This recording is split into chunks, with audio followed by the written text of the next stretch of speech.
All right, guys, today is June 6th, 2022. This is Monday. So I did not work on any of the car stuff this weekend, Saturday or Sunday. I worked on the inside of my house. Me and my wife did some house stuff.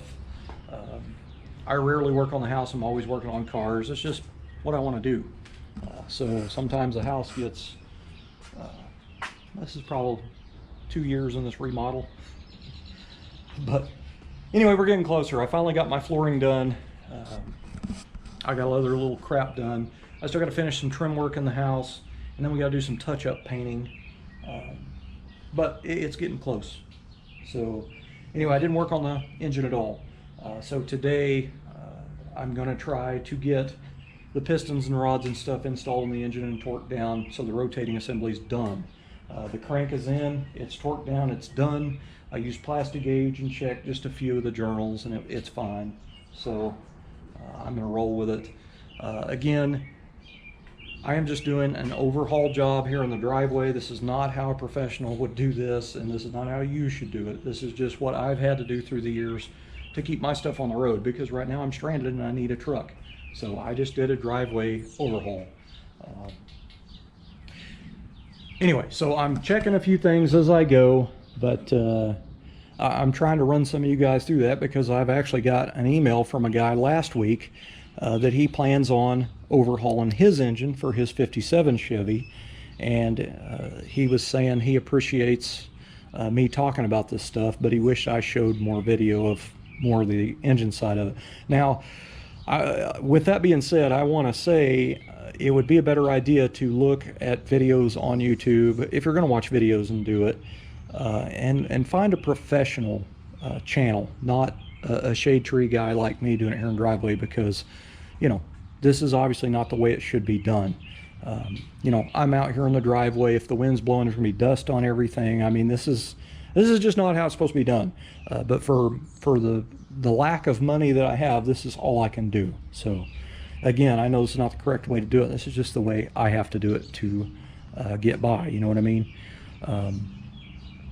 But I have thrown in a few things, and I am checking a few things, and you know, like checking the thrust bearing and all that. I would say if you plan on doing this, this is not that hard to assemble a small block Chevy. These are pretty simple engines. I mean, you can really cobble one of these together and it'll still run. You know what I mean? So with that being said, I'll run you through what I'm doing here. If you can see that in the cylinders, I've got some piston rings stuck in there. Now, these are the top rings. When you open your box of rings, you know you're going to have your top rings, you're going to have your second ring, and then you're going to have your third ring. Which your third ring, you know, you got 3 slots in a piston. Your bottom one's wire. There's actually 3 things that go on the bottom on each piston. You've got this one, and then you've got 2 of these paper thin ones. One goes on top, one goes on bottom. So you have to put this one on first. This goes on first. Then you put on your other 2 little rings, because these here, they have little notches on them, and that's what those rings set up against right there. So be sure and put this one on first, and I'll show you this. If I can find the split here. See where this piston ring is split? See how the way that split is, it just goes to a point and it's going up? That is the way it goes on the piston. This goes towards the top. Don't put that like that. Put it like that. So also another thing, because I usually use sealed power piston rings. This is my first time using Hastings, and the reason when I was ordering all my stuff from Summit, they were out of stock of the sealed power ones I needed, but they had the Hastings cast iron ones in stock, so I went ahead and bought them. Now these come pre-packaged, but sometimes you'll open up a box of rings and sometimes they're not marked, you know, in packages or whatever, but most of the time they have cardboard dividers in there and they're separated that way. But I'll show you. Your bottom rings are pretty self-explanatory. Like on this second ring here, it has a dot. If you'll see that dot right there, that goes up, so that will go toward the top of the piston. But this is your number 2 slot piston ring here. Now the top one doesn't have any marks on it. It doesn't have any etchings. It doesn't have a dot or anything. It can go upside down or whatever. It doesn't matter. But if you've got one and it's got a mark on it, the mark goes up. So It's usually because, I don't have my glasses on, but it's usually because it has a chamfered edge on it. So that's what that mark is for, showing you top, is because it has a chamfered edge on it. But like this top one, it doesn't have a mark on it, which means it's just a straight cut square ring. So you can put it either way as well. But it is a good idea, before you install your piston rings on your pistons, to put your piston rings in your cylinders and use feeler gauges and check them out. So, you know, a professional engine builder, he will go through and check all the rings. I don't. I usually do my first ring and second ring, and I don't check the oil control rings. But on this engine, you know, this is a used engine. This engine has been bored at one time in its life, but it has been ran since. So it has a little bit bigger holes than what it did. So it's going to be a little bit on the loose side, which is fine. It'll still run fine. So I'm not too worried about ring gap at this point. But I did check all my top ones, and I'm going to show you how I did it. So what you'll do is you'll take your piston ring and you'll stick it in there in the cylinder and just barely get it started down in the cylinder there. You don't ever want to try to stick a piston ring in there with just your fingers and say, oh yeah, that looks good, and then check it, because if it's in there crooked, you're going to get a wrong reading. So what you'll do is you'll take your piston, one of them. Now I've already put my lower rings on. All three of those are on. So without this being compressed, that ring is sticking out off that piston. So you'll take that piston ring that you set in there and just barely got it in there, and then you'll turn the piston upside down and you'll push that ring down until it stops on that third ring. Then you know that's even all the way around, and at that point check it with feeler gauges. So you want to do that with all of them. Just take them all out of the package and just stick them all in there. Now in the instance of this engine, you know, these cylinders are not going to be exact. These are going to be different sizes all the way around. So what I did was I found my tightest one and I found my loosest one, and I ended up mix matching the rings. Basically, I found one that had a really wide gap, and I found my tightest one, and I took that ring out and put it over there and put that one over here, and it got that one. I ended up doing it to a couple more, but you know, spent about an hour on it.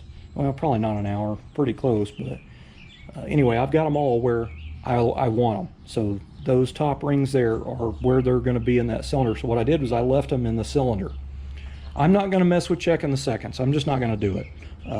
You know, this has a wider gap than what it should be anyway, because it's a used engine. I'm just doing an overhaul. I don't have the money to do a full-blown rebuild. I am on a budget, as you can tell. I'm in the driveway, so I'm doing good to get by with what I got going on now. So anyway, what I'm going to do is I'm going to go ahead and put all the oil control rings on, and then I'm going to put the second rings on with the dot facing up. And then when I grab that piston for number one right here, I'm going to take that ring, which I already pulled out, it's right here, and I'm going to go ahead and put it on that piston and then lubricate everything and then stick it down in there. That way when I get the number two piston and I come over here, I'll take the number two ring off and stick it on the piston. So basically they're where they need to be until the point of I get ready to put the piston in, and then I put the ring on. So it's just how I do it. You know, everybody's different. This is just how I'm doing it. Again, this is a driveway overhaul. This is not the way you should do things, but you know, poor people have poor ways is all I can tell you on that.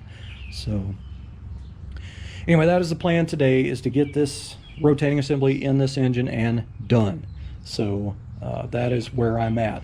Now I will tell you, for cleaning up old, you know, oily, greasy, carboned up stuff, that Purple Power right there, $5 a jug. They're not a sponsor. That stuff works good. I soaked them pistons. They had the original rings and everything on them. I soaked them in degreaser for a little bit and then pulled them out and then, you know, rinsed them off. And then I pulled all the old rings and all the stuff, the bearings and stuff out of them. Then I soaked them again for about an hour, and at that point it got them pretty dang clean. But the other thing I did, which is definitely not what you want to do, I took a little bit of gas, like probably a quart of gasoline out of my gas jug for my lawnmower. That's not gas leaking out of there, that's actually transmission fluid from my transmission. But in that blue tote down there, I had put a quart of gas in there, and I had it setting up at an angle like I've got this one. So all the degreasers off to one side, and it's a little deeper in the corner, you know what I mean? So what I did was, when I pulled them out of the degreaser in this one, I pulled a piston and rods out, and I laid them on the ground over there, sprayed them off with my garden hose with the sprayer on, to where it was pretty aggressive spray, And at that point, I just took one at a time and splashed it down in that gas in that jug and sloshed it around and then set it to the side. What that does, instead of rinsing it with the hose and letting it flash rust on the metal, the gas will take the water off of it basically, and it won't make it flash rust. Now, gas is not a good idea because one little spark from your clothes, like static electricity or something, could set you on fire. So don't do that. I am stranded. I had gas here. That's what I used. If I would have had a few cans of brake cleaner, that's what I would have used, or carb cleaner or something. But that's all I had. So anyway, that's where I'm at on this deal. So what I'm going to do now is I will set the camera up on the tripod and I'll run you through. I'm just going to show putting one piston in and rod and torquing it down, and then I'm going to go ahead and upload the footage with the stuff I've got from Friday to make this video. So if you're going to do this stuff at home, don't let putting an engine together intimidate you. It is simple, man. It is very simple. There's just a few things you need to check.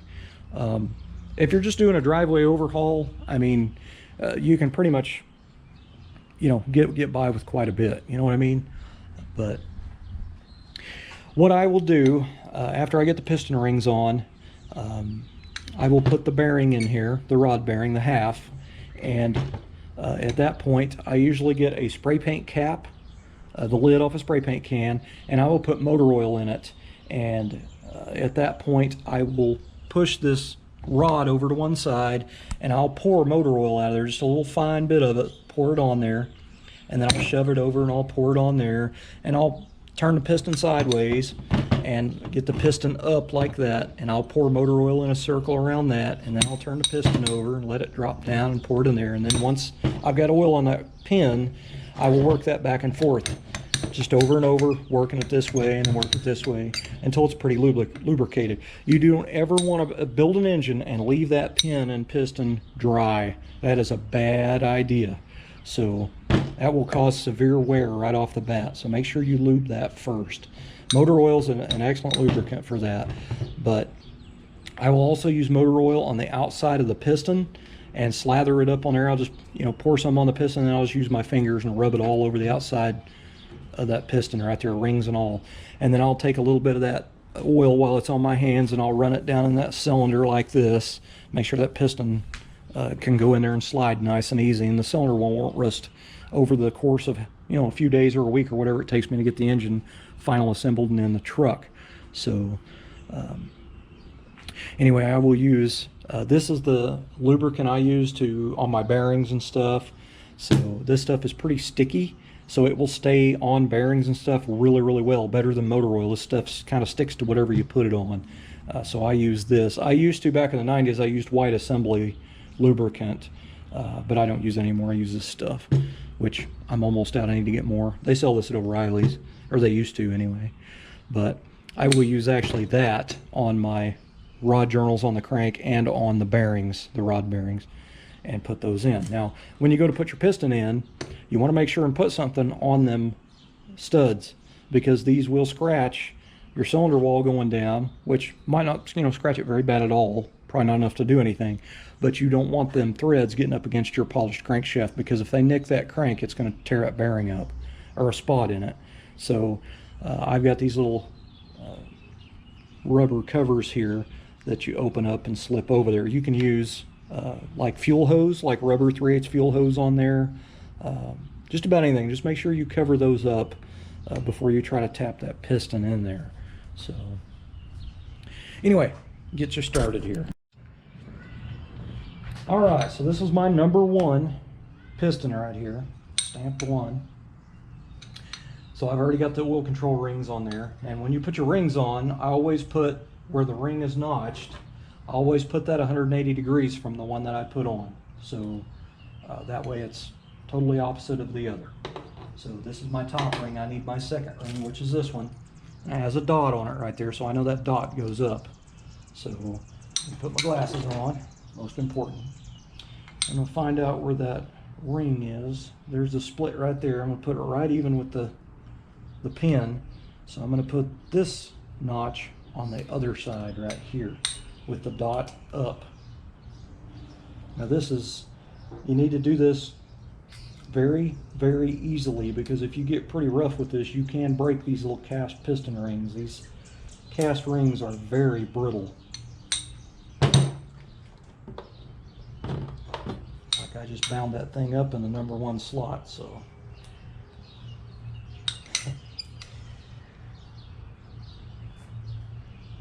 Golly. Oh, that sucks.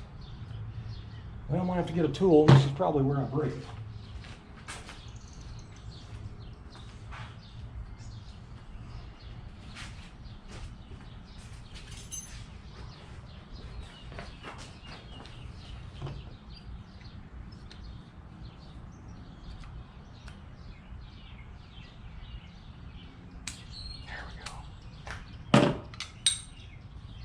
So I've got the slot to one side and dot is up. So I'll put that piston ring on there and I'll kind of work it back and forth a little bit.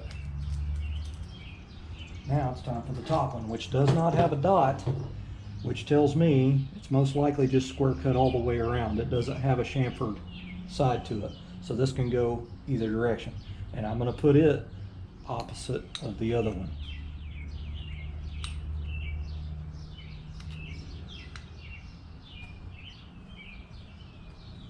Okay.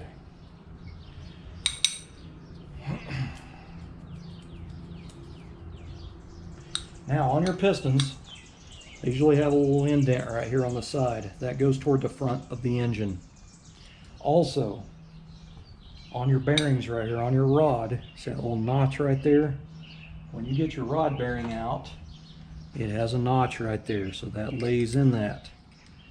Now, when you put your rod cap on, it also has a notch in it. Those go together. So when you actually put that on there, that notch is going to be over here. They don't go top to each other. So when you put that on there, see where the notch is there, and if I flip it over, it's over here. But those two go on the same side. Because if you've never noticed, these piston ring, or piston, the rod caps have these deals on them right here. This little side, and they usually have a,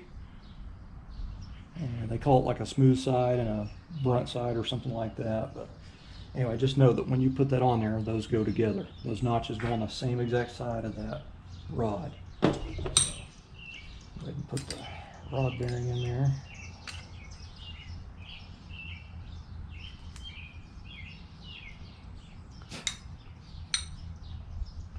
Try to make sure that thing's even. Close as you can get it anyway. When you torque it, it'll put it where it needs to be.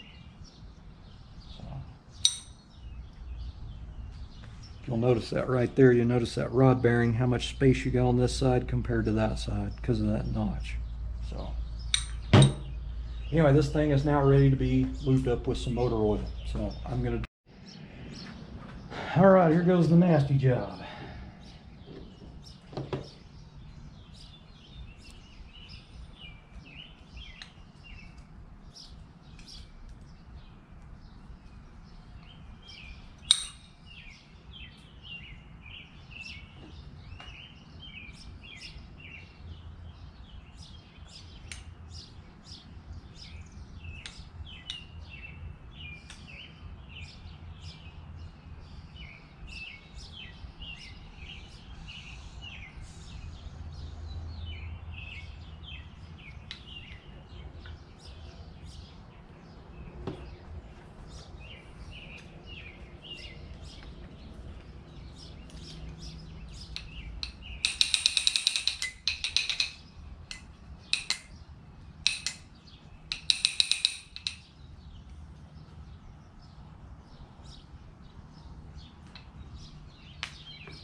little bit on the threads to lube those up so it's not going on dry.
Alright, I'll put a little bit of lube on the crank journal here.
I'm just going to use a regular old ratchet just to run them down on there.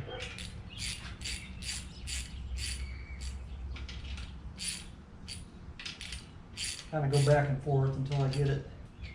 I don't want to try to run all the way, one side all the way down until it stops first and then do the other. I want to do it, kind of switch back and forth like it.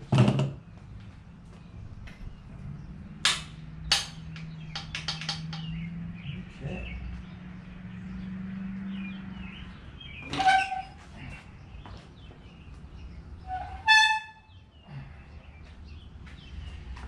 And now I'll complete the process with the other 7.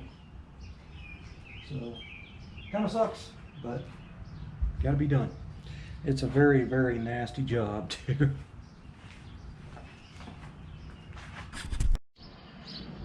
All right, guys, I'm gonna go ahead and torque this one down here with a torque wrench. Got it set at 45. There we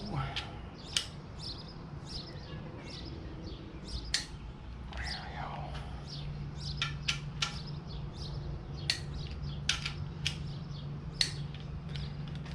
Kiki! Oh, great, she's in the neighbor's yard.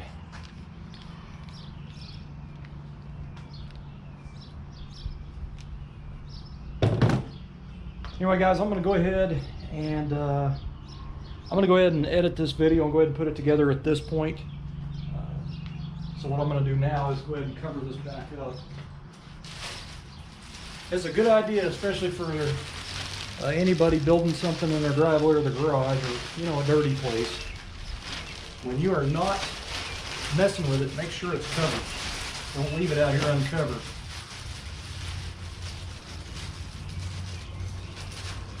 So it'll take me a couple hours to get the video all edited and uploaded and all that kind of stuff. So I'm gonna go ahead and do that now. So anyway, thanks for watching.